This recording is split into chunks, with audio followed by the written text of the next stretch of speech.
You are listening to Season 2 of The Diary of a Wannabe Writer, the short and often daily podcast in which I chronicle my life and attempt to be a writer by writing daily. Sometimes.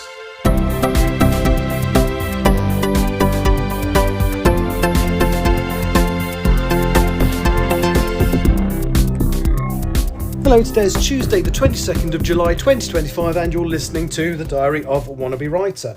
So first, very quickly, I'm going to very quickly update you on Empress. So given I only ordered it 48 hours ago, my proof copy of Empress of the Trees has arrived. I've skimmed through it, it looks great. It's basically the version that my beta readers are going to get. I am going to read it one more time just to make sure that there are no silly typos and stuff, but that should be done in 2 or 3 days. So the beta reader copies should go out to people in the next 4 or 5 days, I should imagine. So that's really good. I have the cover on it is different to the cover the beta reader copies will get because it hasn't got the picture I took yesterday in Sherwood on it because I ordered it 2 days ago. And that's all I can really say about that. I've read through the first few pages. There's nothing that jumps out at me needs changing. The only thing I will correct are any typing errors I see between now and sending it to the beta readers. I can't imagine there'll be many, but there'll be the odd one, I'm sure. And the whole thing's been, I've read it and then I've run it through a grammar checker, so it should be okay. So what I'm going to talk about instead today is something that I've been listening to recently, which I absolutely adore. Now, I've always loved radio drama. You've quite probably heard me talking about Big Finish, the audiobook, well, not really audiobooks, the drama creators that do loads of classic Doctor Who, loads of new Doctor Who as well now, actually. They've got both Tennant and Eccleston on their books, and Jodie Whittaker, and Joe Martin, actually. So 4 of the current run of Doctors, 5 if you include David Tennant twice. But my love of radio drama started when I was younger and was because of something called not called The Lord, it was The Lord of the Rings. The BBC did an amazing dramatisation of it in 1981.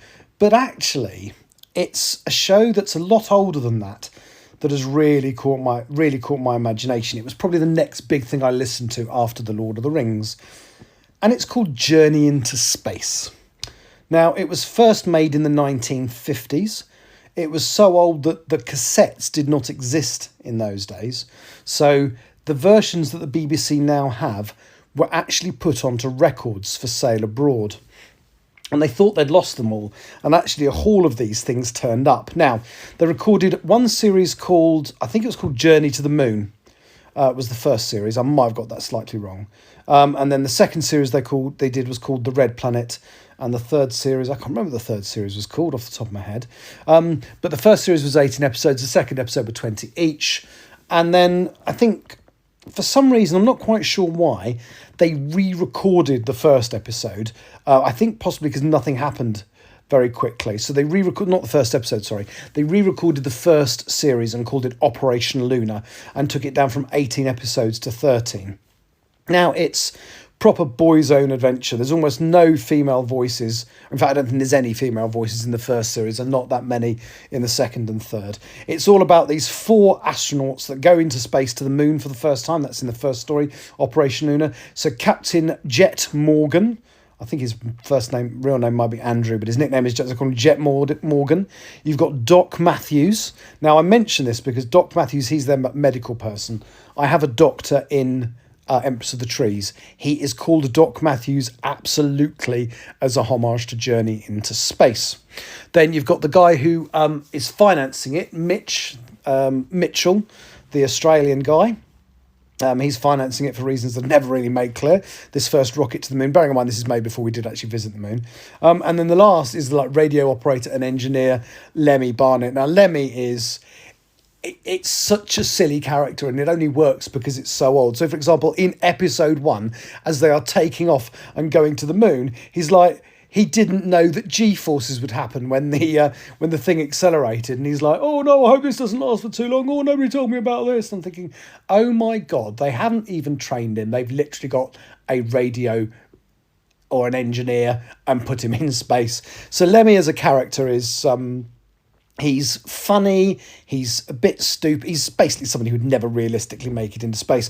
Anyway, in the first story, they go to the moon, there's some weird time travel stuff and other things happen.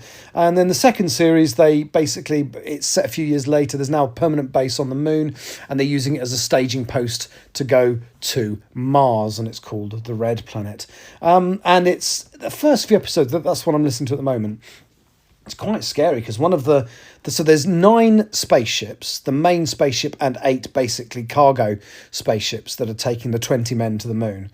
And there's some really scary. There's one of the characters, they suddenly discover that his record, the head office, the people on the ground have lost all his records, and he was born in the 1800s, which doesn't seem very likely because that would make him like 98 years old, and yet he's clearly not, and all kind of weird stuff about the origins of this character, and he's acting very strangely, and it's scary, and it's really well done.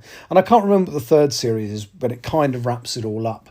Now, it was so popular that BBC eventually came back to it in, I can't remember what year, I think it was 1981, and did like a 90-minute play for Today on Radio 4 called The Return from Mars, which is meant to kind of wrap up the story.